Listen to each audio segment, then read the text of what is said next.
Hai, selamat datang di channel Aurecap. Maafkan suara saya yang medok ya kawan-kawan, soalnya saya Jawa Tulen.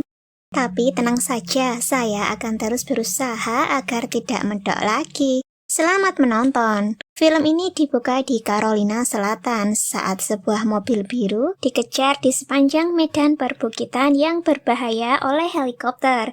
Yang mengemudikan mobil itu adalah seorang fisikawan terkemuka dan insinyur elektronik Dr. Mulikan. Ia juga memiliki seorang penumpang di kursi belakang, seorang anak berusia 10 tahun bernama Daryl.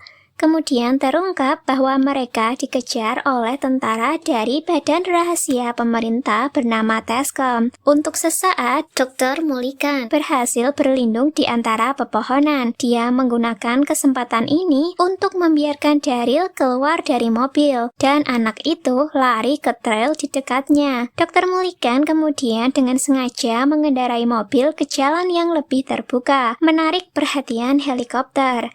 Ia kemudian mengorbankan dirinya dengan melaju dari tebing dan ke sungai. Mobil itu jatuh ke bawah dan hancur berkeping-keping, meninggalkan sedikit kesempatan bagi para prajurit untuk mengetahui bahwa Daryl telah melarikan diri. Saat helikopter dengan hati-hati memeriksa puing-puing kecelakaan, Name, son? My name is Daryl. Daryl ditemukan dengan selamat oleh pasangan tua. Mereka lalu membawanya ke Barkington, kota industri terdekat di Carolina Selatan. Tak lama kemudian, anak itu diserahkan ke pihak berwenang dan akhirnya dibawa ke pusat penitipan anak setempat. Dia mandi di sana dan menjalani tes kesehatan fisik dasar. Selama pemeriksaan mata, Daryl melihat grafik itu sekali. Ia berbalik dan mengingat semua alfabet secara berurutan. Jelas bahwa dia bukan anak biasa dan memiliki kemampuan mental yang ekstrim. Kepala Pekerja Sosial Pusat, Howie Fox, diberikan hasil penilaian medis Daryl. Tubuh anak itu baik-baik saja, tetapi dia tampaknya menderita amnesia parah. Dia tidak ingat tentang orang tuanya atau dari mana asalnya. After you until your own folks come and take you home, okay? Tetapi mereka meyakinkannya bahwa mereka akan menemukan orang tua kandungnya. Sampai saat itu, Daryl harus tinggal di rumah asuh. Howie atau orang lain tidak menyadari bahwa Daryl tidak seperti anak-anak hilang atau yatim piatu lainnya. Dia sebenarnya adalah robot AI yang namanya Daryl adalah singkatan dari Data Analyzer Robot Youth Lifeform. Ia adalah eksperimen kecerdasan buatan yang dilakukan oleh TESCOM, organisasi pemerintah rahasia. Meskipun penampilan luarnya seperti anak laki-laki berusia 10 tahun biasa, otak Daryl berfungsi sebagai komputer mikro canggih dengan fitur-fitur luar biasa. Ini termasuk refleks yang luar biasa, keterampilan multitasking yang luar biasa, dan kemampuan untuk meretas dan memanipulasi sistem komputer. Militer membiayai proyek Daryl yang bertujuan untuk mengembangkan prajurit yang unggul suatu hari nanti. Tetapi, Dr. Mulikan, salah satu ilmuwan yang terlibat dalam proyek tersebut, menjadi semakin khawatir tentang tujuan tidak etis proyek itu. Itulah sebabnya dia melarikan diri dari tugas di pangkalan bersama dengan Daryl. Setelah beberapa hari, Howie menghubungi teman dekat dan tetangganya, Andy Richardson, tentang anak baru ini. Daryl kemudian ditempatkan dalam perawatan Andy dan istrinya yang penuh kasih, Joyce, Howie came by the site today, and they have a kid. yang akan menjadi orang tua asuhnya. Ternyata pasangan itu tidak dapat memiliki anak, jadi mereka ingin mengadopsi anak. Namun, untuk mendapatkan izin, mereka harus mengasuh anak terlebih dahulu. Pasangan itu senang sekali memiliki Daryl. dan menyambutnya di rumah. Sementara hari-hari berlalu dan Daryl dengan mudah menyesuaikan diri dengan rumah tangga Richardson. Dia sangat ramah dan membantu, tetapi orang dewasa segera menyadari bahwa keterampilan sosialnya agak terbatas karena dia tidak mengerti hal-hal seperti humor ataupun sarkasme dan menganggap hal-hal secara harfiah. Oleh karena itu, mereka memperkenalkannya kepada keluarga Fox, tangga mereka, termasuk Nyonya Elaine, putri remaja mereka Sally, dan putranya Tyler Turtle Fox. Setelah ini, Turtle membawa pulang teman barunya, dan mereka memainkan permainan komputer bernama Pole Position. Daryl menonton dan langsung terpesona dengan permainan itu. Dia kemudian mencoba dan akhirnya memecahkan perhitungan poin tertinggi yang pernah ada pada percobaan pertama. Turtle dan Sally benar-benar terhibur dengan ini. Di sisi lain, beberapa hari kemudian, Daryl pergi ke sekolah untuk pertama kalinya dan berhasil membuat guru terkesan dengan kemampuan akademisnya yang luar biasa. Di rumah, Andy mengajari anak itu bermain bisbol. Dan ia terpana dengan kemampuan memukul Daryl. Ini mendorong Andy membayangkan tim bisbol lokalnya, Mohawks, memenangkan kejuaraan. Dia kemudian membuat Daryl berjanji untuk tidak memberitahu siapapun tentang keterampilan bisbolnya yang hebat, karena dia tidak ingin bocah itu diburu oleh agen lain. Namun, menyimpan rahasia adalah konsep asing bagi robot, jadi dia segera pergi untuk memberitahu ibu angkatnya tentang permainannya. Daryl juga mulai belajar tentang ketertarikan pria terhadap wanita, meskipun dia tidak bisa memahaminya.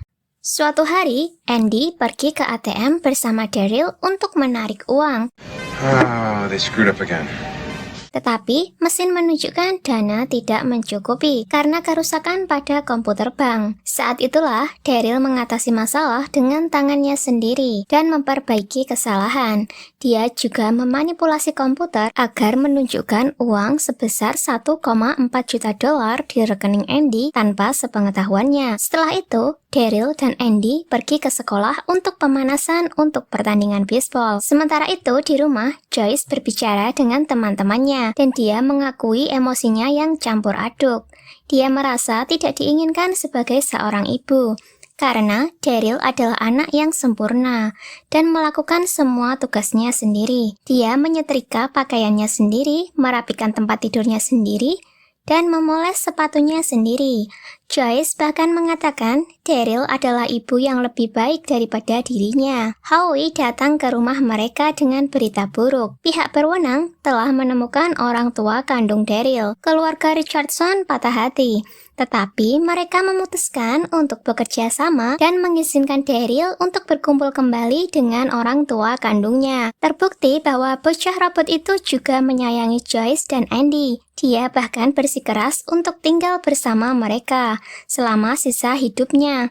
Namun, Andy mengatakan kepadanya bahwa ia harus pergi dengan orang tua kandungnya karena mereka merindukannya dan mereka telah mencarinya selama berbulan-bulan. Keesokan paginya, orang tua Daryl, Ellen, dan Jeffrey tiba di Barkington untuk membawanya pulang. Turtle sangat putus asa, sehingga ia tidak dapat mengucapkan selamat tinggal kepada temannya.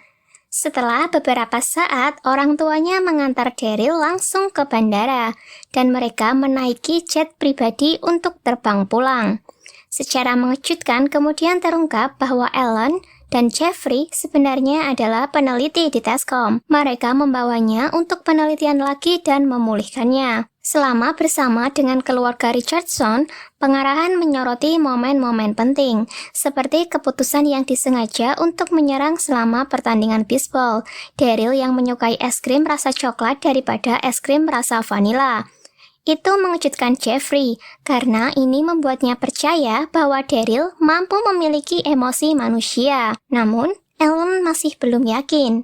Jadi, Jeffrey memutuskan untuk menjalankan beberapa tes biokimia. Mereka menempatkannya di ruangan yang penuh dengan dokter dan memulai pemeriksaan menyeluruh pada otaknya.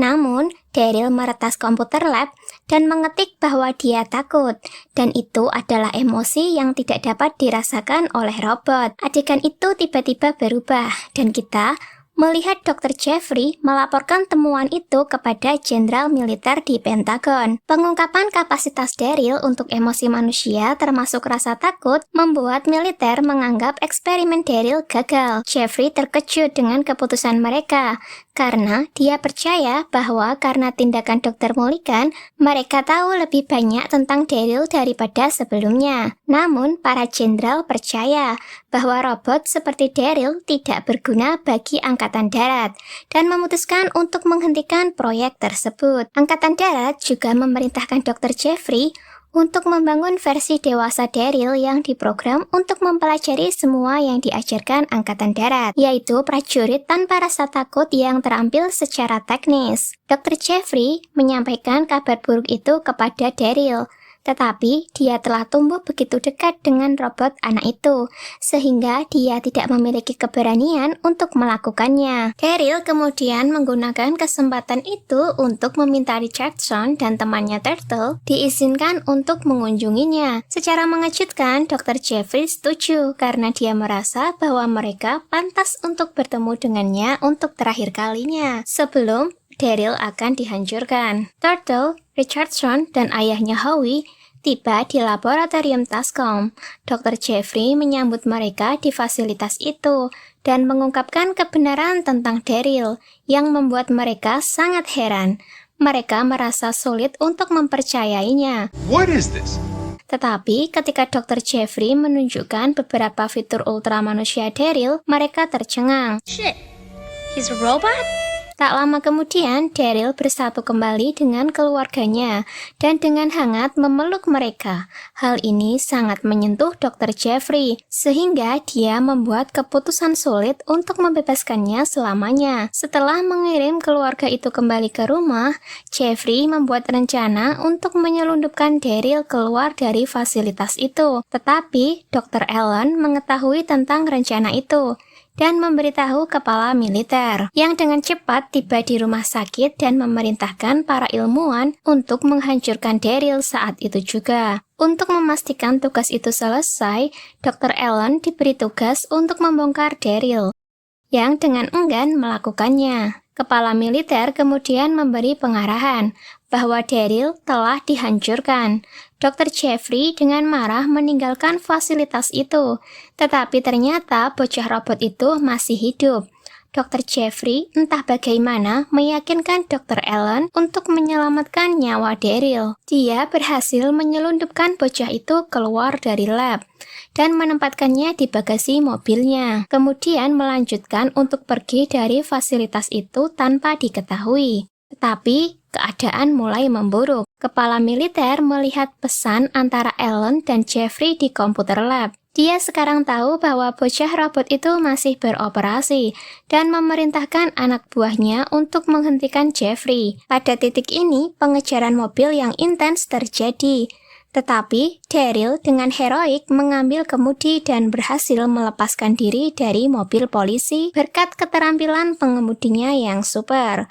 Mereka kemudian bermalam di beberapa motel lokal dan mengganti kendaraan mereka. Keesokan paginya, Jeffrey berencana untuk membawa Daryl ke lokasi rahasia. Mereka berangkat dengan truk tua dan semuanya tampak baik-baik saja. Tetapi situasinya berubah ketika mereka menabrak pos pemeriksaan polisi. Jeffrey awalnya berhasil mengalihkan perhatian mereka, bahkan menunjukkan semua surat-suratnya. Tetapi ketika truk hendak pergi, dia memperingatkan mereka untuk segera menghentikan kendaraan, tapi Jeffrey tidak menurutinya, dan polisi tidak ada pilihan selain menembak orang tua itu. Jeffrey tertembak di daerah perut. Meskipun demikian, mereka berhasil lolos dari pos pemeriksaan. Namun, Jeffrey menghentikan mobil di dekat hutan. Dia telah kehilangan banyak darah. dan akhirnya meninggal dalam pelukan Daryl. Ini membuat bocah malang itu menangis untuk pertama kalinya dalam hidupnya. Malam itu, Daryl menyelinap ke pangkalan udara di dekatnya dan memicu beberapa alarm. Dengan meretas komputer, dia menggunakan gangguan yang disebabkan oleh alarm untuk mencuri kunci SR-71 Blackbird. Semua prajurit di pangkalan dipaksa untuk menonton tanpa daya. Ketika seorang anak berusia 10 tahun itu terbang menjauh dengan jet tempur paling canggih sepanjang masa. Sementara anak itu mengatur pesawat dengan autopilot dan menuju kampung halamannya di Barkington. Daryl menghubungi temannya Turtle dan memerintahkannya untuk pergi ke Danau Biru bersama Sherry. Di sisi lain, militer tidak memiliki rudal yang dapat menangkap jet itu. Mereka terpaksa memberitahu Daryl bahwa pesawat akan dihancurkan menggunakan mekanisme penghancuran diri. Namun, anak itu selangkah lebih maju dari mereka dan menyusun rencana untuk memalsukan kematiannya sendiri. Dia menunggu penghitung waktu penghancuran diri habis dan menjatuhkan diri pada detik terakhir sebelum pesawat meledak. Daryl perlahan jatuh ke Danau Biru, sementara kursinya masih melekat. Semua beban tambahan menyebabkan dia tenggelam. Sementara itu, Turtle dan Sherry bersepeda ke danau untuk bertemu dengan teman mereka. Mereka menunggu dengan sabar untuk sementara waktu, tetapi tubuh Daryl segera mengapung ke permukaan danau. Turtle yang putus asa melompat ke dalam air dan dengan cepat menyeret Daryl. Dia dan Sherry kemudian membawa Daryl ke rumah sakit terdekat.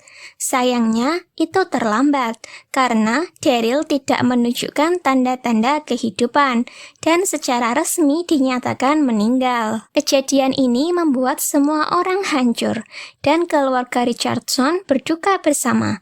Namun, Turtle tetap bersikeras bahwa temannya tidak bisa mati karena dia bukan manusia.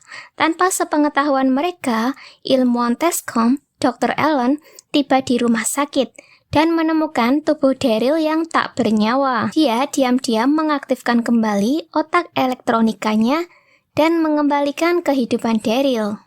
Turtle yang depresi hendak pergi ke rumahnya, tetapi ketika dia keluar, dia disambut oleh Daryl yang berlari ke arahnya. Film berakhir saat kedua sahabat itu saling berpelukan. Thanks for watching. Don't forget to subscribe. Tell me why you have to seem so distant when I'm holding you.